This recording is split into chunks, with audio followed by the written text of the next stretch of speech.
ये किसान के नाम पर माननीय सभापति महोदय केवल राजनीति करना चाहते हैं। ये देश को अराजकता में झोंकना चाहते हैं। लेकिन मैं पूरी जिम्मेदारी के साथ कृषि मंत्री के रूप में कहता हूं, प्रधानमंत्री जी के नेतृत्व में खेती को लाभ का धंधा बनाने में और किसानों की आमदनी दुगनी करने में कोई कसर नहीं छोड़ेंगे। हम दिन और रात काम करेंगे। कई फैसले लिए हैं और आगे भी किसान हितैषी फैसले लिए जाते रहेंगे। धन्यवाद माननीय सभापति महोदय। माननीय सभापति महोदय, दलहन की खरीद वर्ष 2004-05 से 13-14 तक केवल 6 करोड़ मीट्रिक टन थी। 6 लाख मीट्रिक टन, केवल 6 लाख मीट्रिक टन, जो बढ़कर अब 1 करोड़ 67 लाख मीट्रिक टन हो गई है। ये घड़ियाली और सुबह। माननीय सभापति महोदय, तिलहन की खरीद जब इनकी सरकार थी केवल 50 लाख मीट्रिक टन थी, जो बढ़कर 87 लाख मीट्रिक टन हो गई है। माननीय सभापति महोदय, ये बड़ी बातें कर रहे हैं। प्रमोद जी, धान की खरीद के लिए प्रमोद जी न्यूनतम क्या तरीका है? कुछ तो सोचिए, कुछ तो सोचिए। माननीय सभापति महोदय, माननीय मंत्री जी को सुनिए। माननीय सभापति महोदय, फिर देखिए किसान को इनको क्या है कि कोई ऐसी चीज आनी चाहिए कि मैंने पार्टिसिपेट किया।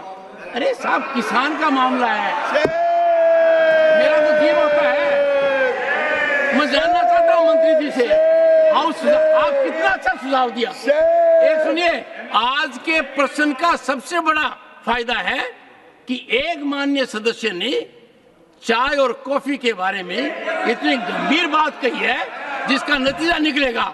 मैं सार्थक चर्चा चाहता हूँ। बैठिए। हाँ, माननीय सभापति महोदय, कपास की गांठ ये खरीदते थे केवल 26 लाख, हमने बढ़ाकर 31.17 लाख कपास की गांठ खरीदी है। और माननीय सभापति महोदय, संस्थागत ऋण इनके समय ऊंचे ब्याज की दरों पर मिलता था, केवल 7.3 लाख करोड़। ये नरेंद्र मोदी जी की सरकार है, 25 लाख करोड़ रुपया संस्थागत ऋण दिया जा रहा है। माननीय सभापति महोदय, जब इनकी सरकार थी धान की खरीद के लिए न्यूनतम समर्थन मूल्य से लाभान्वित किसान केवल 78 लाख थे, अब बढ़ के 1,83,82,248 हो गए। और माननीय सभापति महोदय, गेहूं के खरीद के लिए न्यूनतम समर्थन मूल्य से लाभान्वित होने वाले किसान केवल 20 लाख थे, जो 22,69,264 हो गए। और माननीय सभापति महोदय, मुझे इजाजत दीजिए, ये केवल राजनीति कर रहे हैं। स्वामीनाथन कमेटी की रिपोर्ट में जब ये कहा गया कि लागत पर 50% मुनाफा देकर समर्थन मूल्य घोषित करना चाहिए, यूपीए की सरकार ने, जब मनमोहन सिंह प्रधानमंत्री थे, उन्होंने साफ तौर पर यह कैबिनेट नोट है, मैं इसको सामने सदन के रखना चाहता हूं। इन्होंने ये कहा कि एमएसपी को उत्पादन की भारित औसत लागत से 50% अधिक तय करने की सिफारिश पर यूपीए सरकार ने कैबिनेट में यह कहते हुए स्वीकार नहीं किया कि सीएसीपी द्वारा प्रासंगिक कारकों की व्यवस्था पर विचार करते हुए एक वस्तुनिष्ठ मानदंड के रूप में एमएसपी की सिफारिश की गई है। इसलिए लागत पर कम से कम 50% की वृद्धि निर्धारित करना बाजार को विकृत कर सकता है।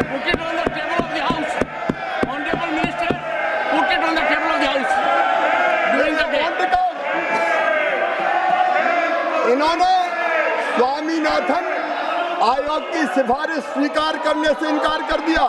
ये कांतिलाल भूरिया जी का जवाब,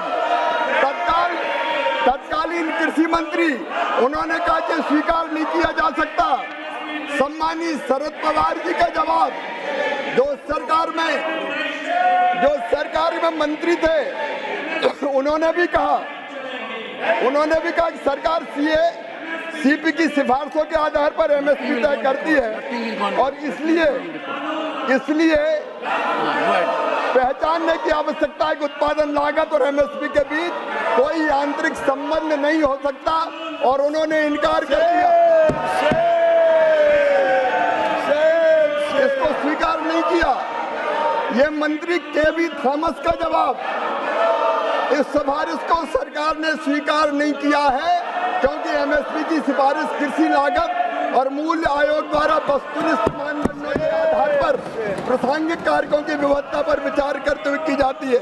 ये कैबिनेट नोट इनकी सरकार का, माननीय सभापति महोदय, मैं रखता हूं, लेकिन कैबिनेट नोट में इन्होंने राष्ट्रीय किसान आयोग द्वारा राष्ट्रीय नीति में शामिल न की गई सिफारिश, जब यह सिफारिश की गई कि एमएसपी उत्पादन की भारित औसत लागत से कम 50% से अधिक होना चाहिए, कैबिनेट नोट में यह लिखा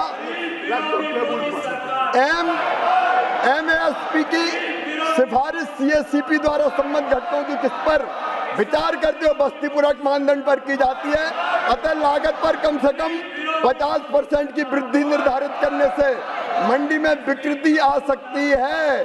कुछ मामलों में एमएसपी व उत्पादन की लागत के बीच मैकेनिकल लिंकेज प्रति उत्पादक हो सकता है, इसलिए स्वीकार नहीं की जा सकता। ये इनका चेहरा है, ये मैं पटल पे रखता हूँ, ये बजा के रख लें, ये ले जाओ, ये दे दें, दे दिए, वो दे दिए, ये भी दे दिए। ये इनका असली चेहरा है। ये किसान के नाम पर माननीय सभापति महोदय केवल राजनीति करना चाहते हैं। ये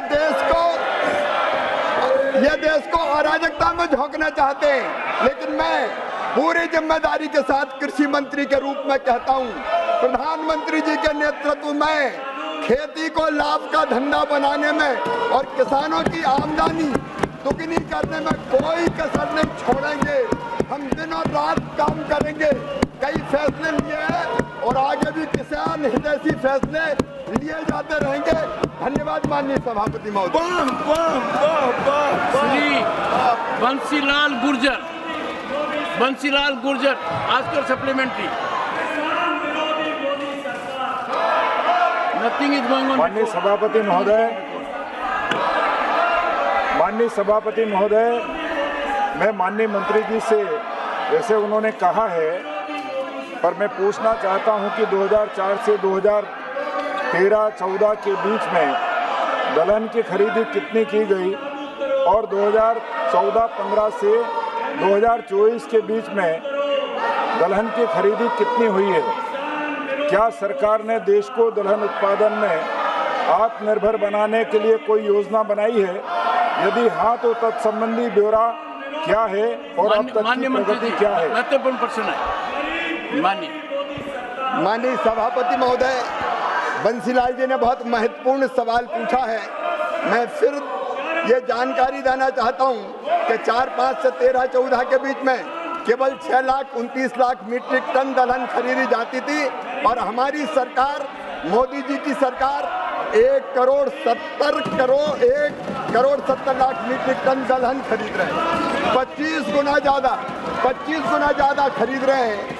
और आदरणीय माननीय सदस्य बंसीलाल जी ने कहा है, वो विद्वान कृषक हैं, मैं निवेदन करना चाहता हूं कि दलहन के उत्पादन को बढ़ाने के लिए इस बार हमने तय किया है कि मसूर, उड़द और तुअर पूरी मिनिमम सपोर्ट प्राइस पे खरीदी जाएगी। चिंता न करें, देश का किसान दलहन पैदा करे, हम खरीदने का काम करेंगे।